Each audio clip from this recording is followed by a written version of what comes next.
గారు good morning. Very good morning sir. మొత్తం మీద పర్మిషన్ సాధించడంలో సీఎం రేవంత్ రెడ్డి సక్సెస్ అయ్యని చెప్పొచ్చు. దీనికి సంబంధించి ఇప్పుడు రక్షణ శాఖ భూములను క్లియరెన్స్ ను రాజకీయంగా సీఎం రేవంత్ రెడ్డి విజయంగా చూడొచ్చా సార్? సీఎం కు ఒకవైపు కంగ్రాచులేషన్ చెప్పుకుంటూనే మరొక వైపు ప్రజల నుంచి ప్రశ్నలు అయితే వస్తుంటాయి.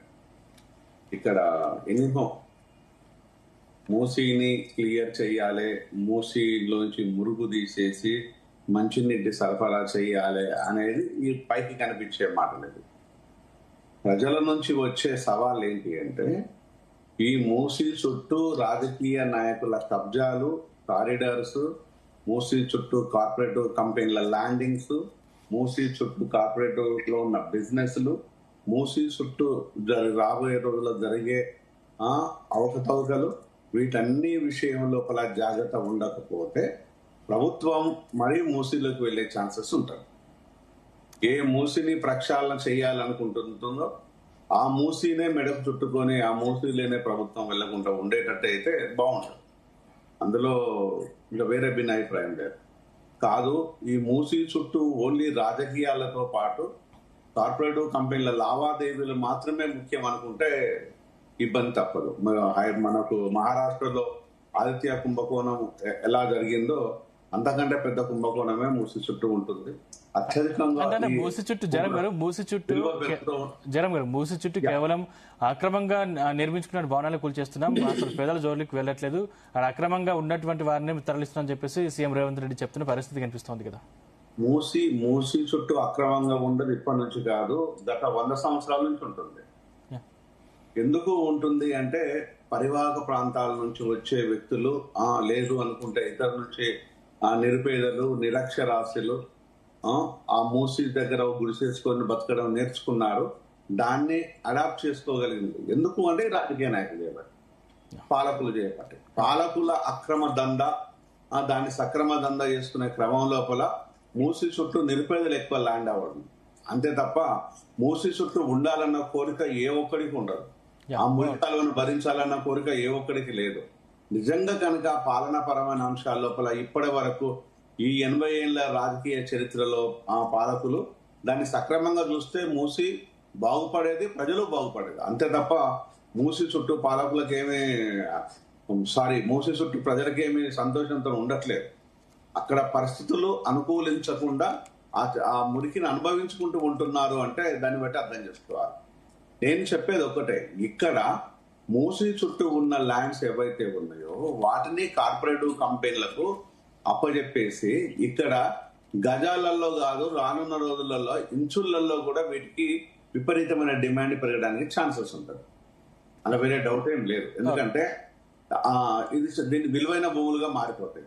ఈ మారిపోయిన భూములు రేపు కార్పొరేట్ కంపెనీలో చేతులు వెళ్ళిపోతే అంతకంటే ఎక్కువ మురికి ప్రజల మీద లోడ్ అవుతుంది. ఏమైతే మనం ఎక్స్పెక్ట్ చేస్తున్నామో అంతకు విరుద్ధంగా జరుగుతుంది. అది జరగకుండా ప్రజల శ్రేయస్సు కోసము, ప్రజల హితి కోసము ప్రభుత్వాలు కనుక పనిచేస్తే అంతకంటే గొప్ప కార్యం ఏం లేదు.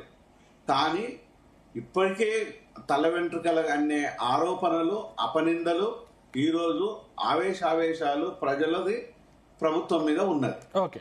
వేరే డౌట్ ఏం లేదు. దాన్ని ఎట్లా ఓవర్కమ్ చేయాలి అనే దాన్ని రేవంత్ ప్రభుత్వం చూసుకోవాలి. ఒకవైపు భూములు సాధించడం కానీ, లేకపోతే మూసీ ప్రాజెక్టుకి అప్రూవల్ రావడం కానీ, దీని అంతా హర్షిస్తాం. నాకు వేరే కన్ఫ్యూజన్ లేదు, డౌట్ లేదు. కానీ ఇప్పుడు ఉన్న ప్రశ్నలు, కళ్ళ ముందు ఉన్న ప్రశ్నలు ఒక 3 చెప్తాను నేను, కీలకమైన అంశాలు.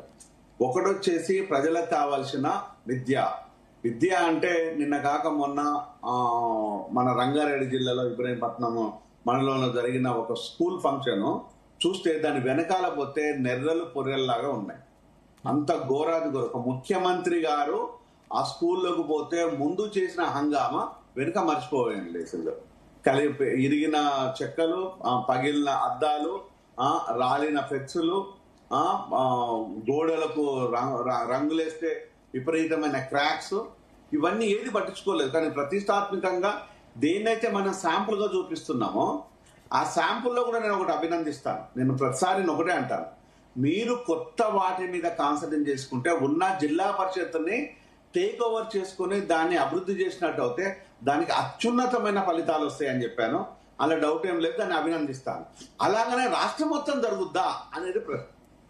ఒక స్కూల్ కు మాత్రమే తీసుకొస్తారా, లేకపోతే రాష్ట్రం మొత్తం జరుగుద్దా? ఈ డ్రామాలయం ఉంటుందా, లేదనుకుంటే డిఫరెంట్ గా ఇది ఒక మిషన్ లాగా ఉంటుందా అనేది ఒక ప్రశ్న. ఇంకొకటి హాస్పిటల్స్. ఈ రోజు హాస్పిటల్, ఎందుకంటే మా కౌశిక్ ఉన్నాడు కాబట్టి తెలియాలి ప్రజలు. నేను ఒక డాక్టర్ గా చెప్తున్నాను, ఈ రోజు హాస్పిటల్ లోపల సిగ్గుతో తలదించుకోవాల్సిన విషయం ఏంటంటే రాష్ట్ర ప్రభుత్వము ఒకటే నిమిషం తమ్ముడు, 1 minute, 180 మందితోని ఏ ఒక్కరు కూడా రెగ్యులర్ ఎంప్లాయ్ లేకుండా ప్రతిష్టాత్మకంగా చేపట్టిన టిమ్స్ సన్నత్ నగర్ లోపల ఈ రోజు పూర్తిగా డిప్యుటేషన్ ఇచ్చేసి డాక్టర్లను పెట్టడం అంటే ఇంతకంటే దౌర్భాగ్యము, చీటింగ్, ఇంతకంటే నీతిమాలిన కార్యము ప్రపంచంలోనే ఎక్కడ జరగలేదు. భారతదేశం వదిలేసి నేను అనేక దేశాలు తిరిగాను, అనేక దేశాలలో పనిచేశాను.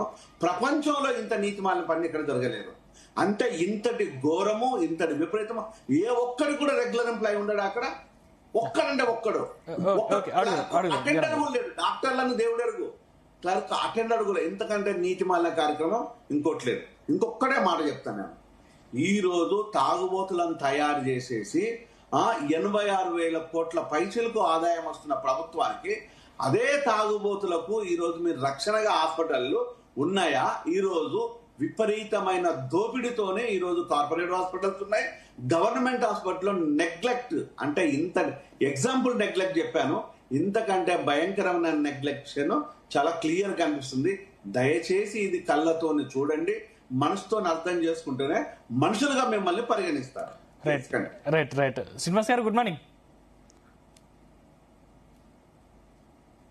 గుడ్ మార్నింగ్ అండి. Good morning.